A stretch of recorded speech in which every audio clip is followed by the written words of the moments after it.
¿Qué tal, amigos de Semanario N22? Mi nombre es Huemansin y quiero invitarlos a que nos acompañen en este programa que hacemos en Palacio Nacional.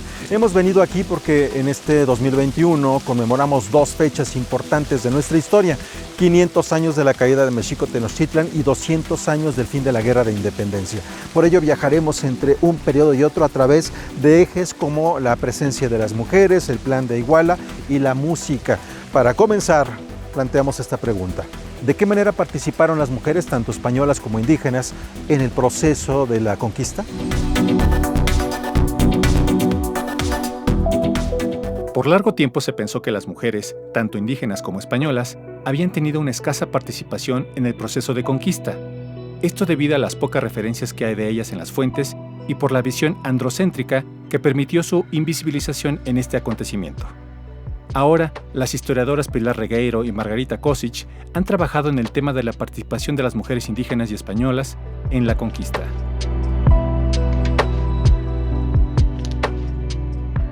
Y así fue que encontramos que hacían no solo todos los oficios del hogar, sino también podían, en la época de la conquista, ser guerreras y tener un papel muy importante en todas estas mediaciones de las conquistas mesoamericanas. El caso más emblemático es el de la señora Malintzin, cuyo papel hasta nuestros días sigue siendo controversial. Si tú lees las cartas de relación, te encontrarás que Cortés la menciona, estoy diciendo un número cualquiera, pero unas 3 o 5 veces, y la menciona como, sí, la lengua, aquí estuvo la lengua, que así se referían a las traductoras, a las intérpretes, o los intérpretes, y en las fuentes pictográficas tenemos una presencia de Malintzin mucho más importante. Creo que Malintzin era sin duda una mujer excepcional. Eso sí, hablaba 5 idiomas, o sea, hablaba el popoluca, hablaba maya chontal, maya yucateco, náhuatl, y aprendió el castellano. Pero no dudo que hayan existido otras mujeres igual de inteligentes y valiosas y que tuvieron estos mismos importancias que tuvo Malintzin.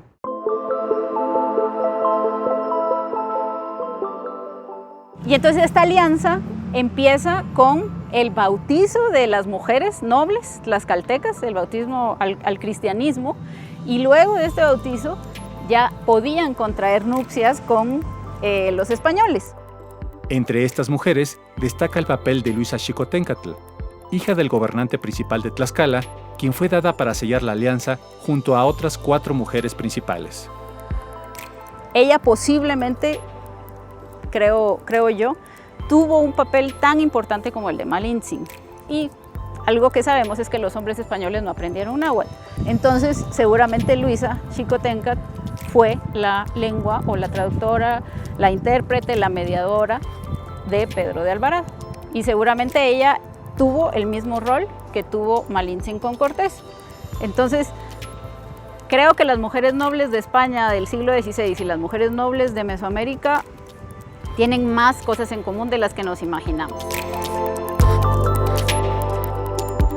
Me parece que es importante hablar del contexto bélico en el que se encontraban estas mujeres hispanas, y sobre todo que no va a cambiar mucho para aquellas que se van a embarcar a América. A partir como de algunas menciones, sabemos que las españolas participaron principalmente en los enfrentamientos bélicos como guerreras o como soldados, aunque muy pocas menciones, y principalmente, igual que las mujeres indígenas, pues en el ámbito del aprovisionamiento de los ejércitos.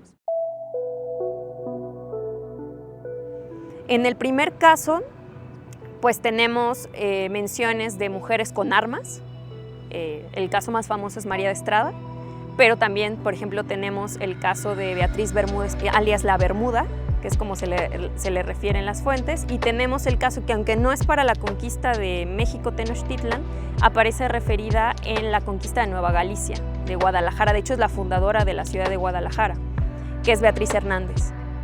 Las mujeres españolas serán registradas de forma general, realizando acciones consideradas varoniles o sorprendentes en su época. En otros casos, solo serán referidas como esposas, hermanas o hijas de tal o cual conquistador.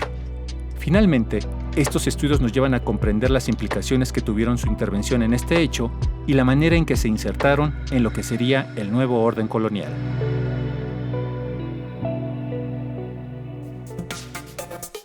Continuamos en este bloque dedicado a las mujeres en el programa que hacemos aquí en Palacio Nacional. Se dice que Agustín de Iturbide le dijo: señora, su aire es el de una diosa posada sobre las nubes. ¿A quién? A la Güera Rodríguez. A continuación vamos a ver este personaje, la Güera Rodríguez y sus circunstancias.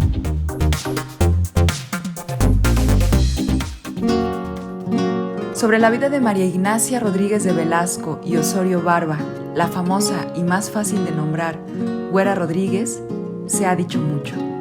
Se la convirtió en una heroína de la independencia y también la han transformado en mujer liberada, plena de amantes. Lo innegable sí fue su belleza, su simpatía, el pleno conocimiento de sus derechos. Pero las narrativas históricas son instrumentos ideológicos, como bien apunta la historiadora Silvia Arron. Los tipos de heroínas o héroes se seleccionan porque representan ciertas virtudes, y deslindar el mito de la realidad es lo que en sus estudios sobre este personaje, la también escritora ha buscado. Mi intención era demostrar que muchos de los estereotipos que tenemos de lo que era la vida de una mujer en esa época, hay que desmitificarlos, hay que cambiarlos. Ella no desafió las convenciones de la época. Lo que ella hizo siempre estuvo dentro del deber ser femenino, que era mucho más amplio de lo que hemos pensado. Durante su vida no fue considerada heroína de la independencia por sus contemporáneos. Y en los 100 años después de su muerte, ella murió en 1850. Tampoco fue considerada heroína de la independencia. Eso es creación de Artemio de Bayarispe, que toma por aquí y por allá algunos detalles que ha leído, pero inventa. Él llena los silencios de los documentos con su imaginación.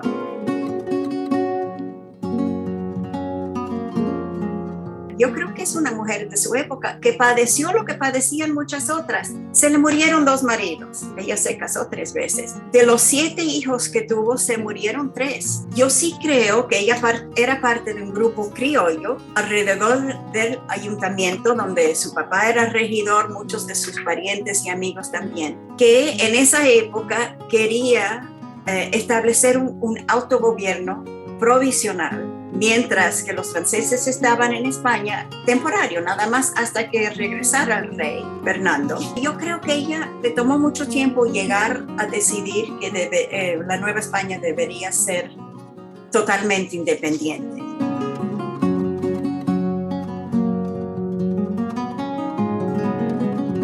Las narrativas históricas son instrumentos ideológicos. Los tipos de heroínas o héroes se seleccionan porque representan ciertas virtudes cívicas, y en este caso la gran virtud que desde el principio y abiertamente, etcétera, estaba apoyando la independencia, que como digo, no creo que sea verdad.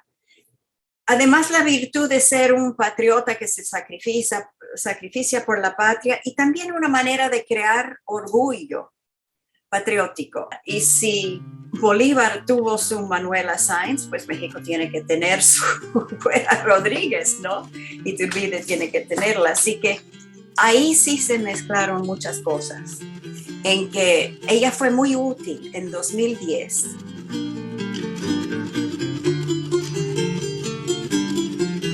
Yo creo que cuando las mujeres, las figuras históricas, se meten en arquetipos, o la puta, o la Madonna, la Virgen, o la Santa, o la bruja, o en el caso de la Güera Rodríguez, la heroína intrépida, o la rebelde promiscua, pues se pierde la complejidad de sus vidas. Yo creo que la vida de la Güera Rodríguez nos demuestra que muchos de estos mitos que tenemos o maneras de presentar el pasado, nuestra memoria histórica, dista mucho de lo que fue la verdadera historia.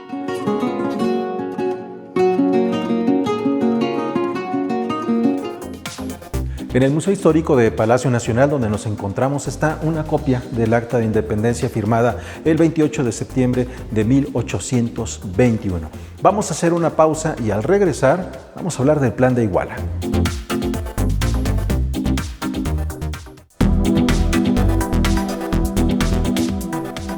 Continuamos aquí en Semanario N22 y este es el primer escudo del México independiente, pero hay una particularidad, la corona. ¿Por qué? Porque estamos hablando de que México sí tenía independencia de España, pero iba a ser una monarquía constitucional en donde todos sus habitantes fueran iguales. Eso es lo que dice el Plan de Iguala.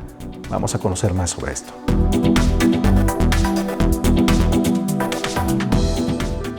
Con una postura historiográfica que se implementa en los gobiernos posrevolucionarios, el Plan de Independencia de la América Septentrional, mejor conocido como el Plan de Iguala, y su autor, Agustín de Iturbide, han quedado relegados en la historia nacional.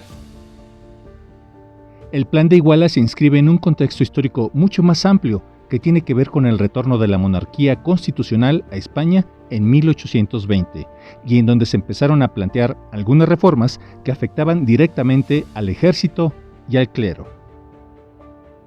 Ante esa situación, en Nueva España empezaron a ver la posibilidad de separarse de España, de independizarse, para no verse afectados por esas disposiciones liberales de las Cortes.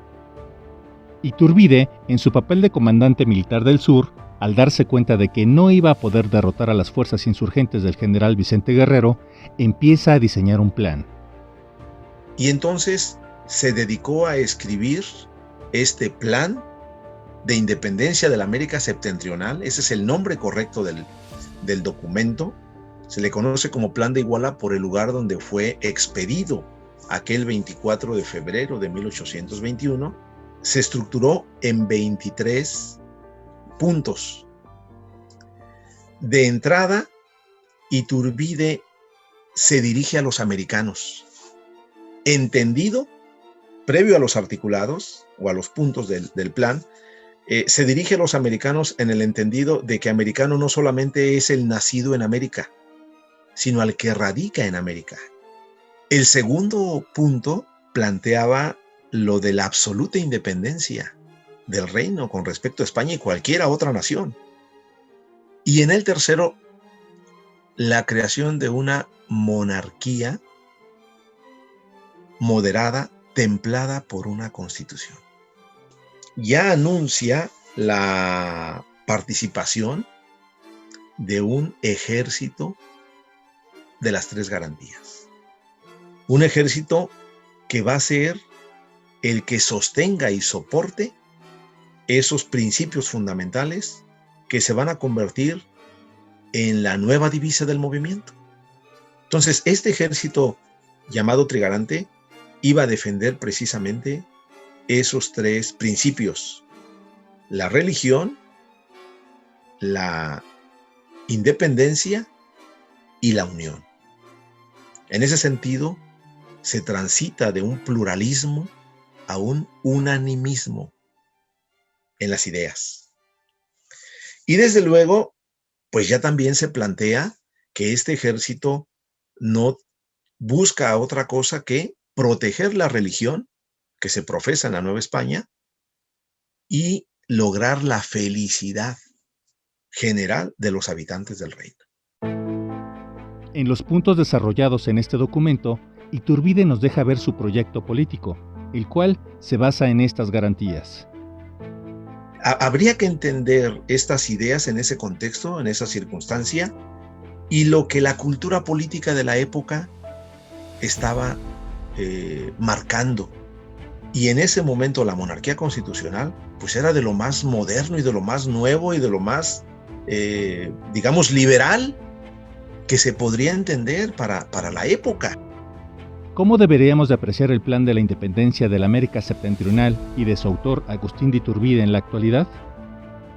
Respecto a Iturbide, a la distancia, me parece que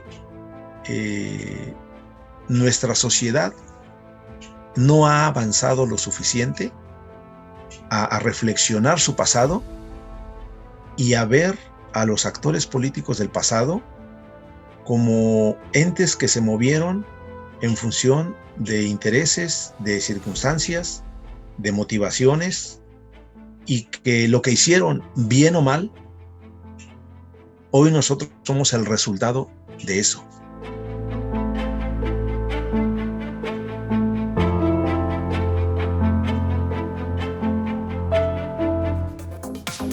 Bueno, este es un verdadero privilegio. Estamos en el lugar en donde se firmaron las leyes de reforma. Se incendió en 1872 y es reconstruido, como lo vemos ahora, en 1972. Vamos a hacer una pausa. Al regresar vamos a hablar de la música en la evangelización y en la independencia.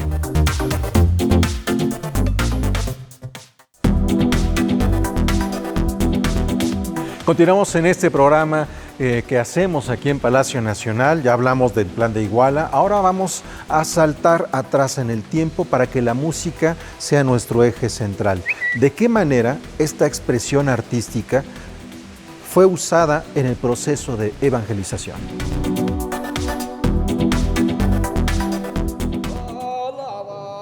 Durante el proceso de conquista, de colonización y de evangelización, fueron ocupadas dos estrategias. Una de ellas fue la fuerza por medio de la guerra, con la cual fueron sometidas las poblaciones. La otra fue la persuasión, utilizada no solo en la evangelización, sino en el complejo proceso de occidentalización de la población nativa. Estos medios de persuasión no los inventan los frailes y clérigos en el Nuevo Mundo.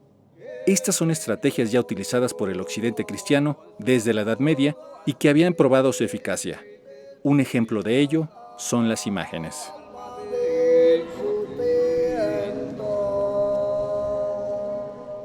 Pues el asunto de los sonidos finalmente, ¿no? Que tienen diferentes usos y funciones. Sabemos que en Mesoamérica y en las culturas que estaban en nuestro actual territorio, pues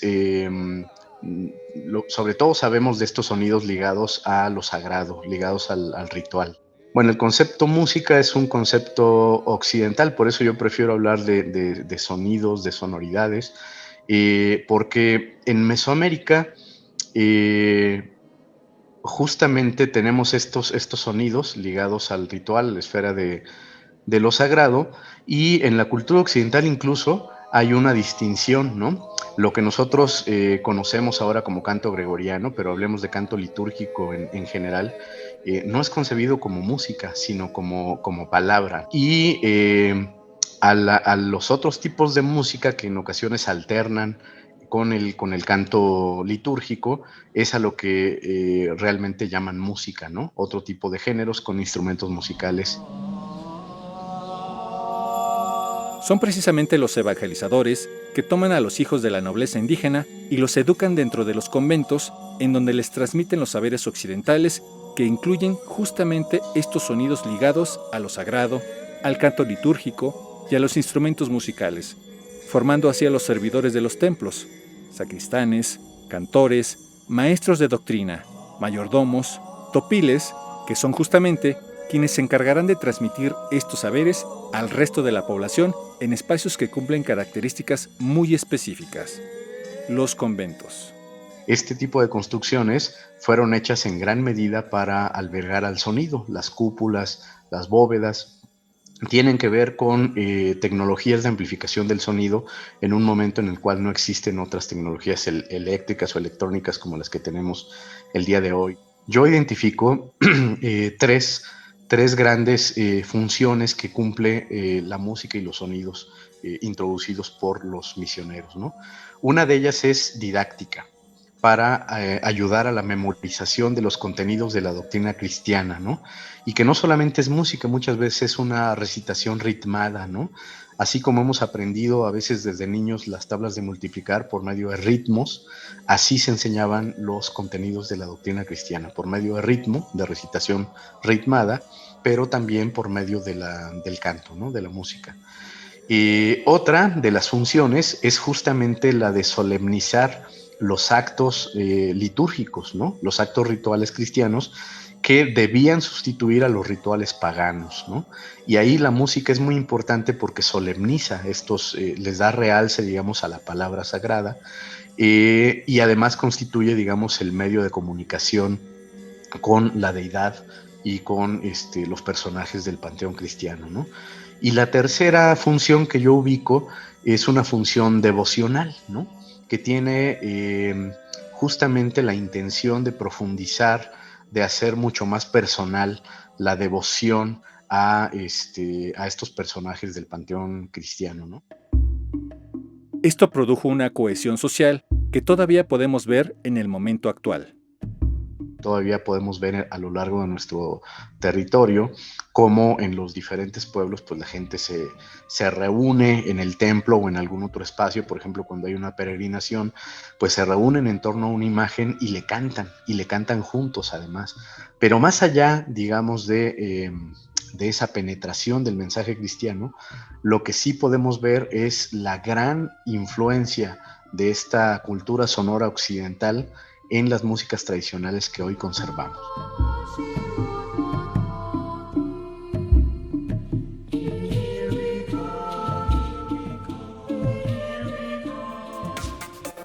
En el recinto parlamentario de Palacio Nacional hay varias imágenes, entre ellas esta que pueden ver de José María Morelos y Pavón y allí el cura Hidalgo. Y eso nos lleva a nuestro siguiente tema, la música de la independencia, los corridos. Hoy sabemos, por ejemplo, que hay uno que dice: quien al gachupín humilla, costilla, quien al pobre lo defiende, Allende. Y bueno, eso es parte de lo que podemos escuchar. Vamos a ver de qué se trata la siguiente nota. A las 6 a Guadalupe, por la calle de Cifuentes, llegaron el cura Hidalgo y su tropa de insurgentes. Durante la independencia de México, la cantidad de personas que sabían leer y escribir era mínima, por lo que las noticias, hazañas militares y políticas se transmitían mediante cantos, melodías y danzas. Pero, ¿cómo fue esto? La historia nos remonta mucho antes del movimiento de independencia. La música de México había llegado a un estado muy interesante. Podríamos decir que existía una música en las iglesias, una música eclesiástica que consistía en el canto de la liturgia. Generalmente los músicos de la catedral también trabajaban en el teatro. Es justo en la música teatral donde se nota ya un intento de emancipación de la música española. En España hubo un movimiento para nacionalizar la música teatral. Es decir, el público comenzó a solicitar música española en lugar de la música italiana. En Nueva España sucedió algo similar. Los públicos comenzaron a pedir música mexicana en lugar de la música española tradicional.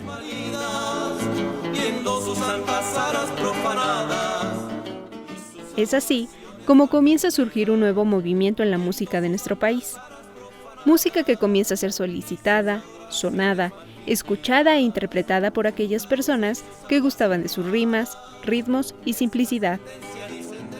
El tipo de música que va a dar origen a la música popular mexicana que se va a desarrollar en el siglo XIX y en el siglo XX.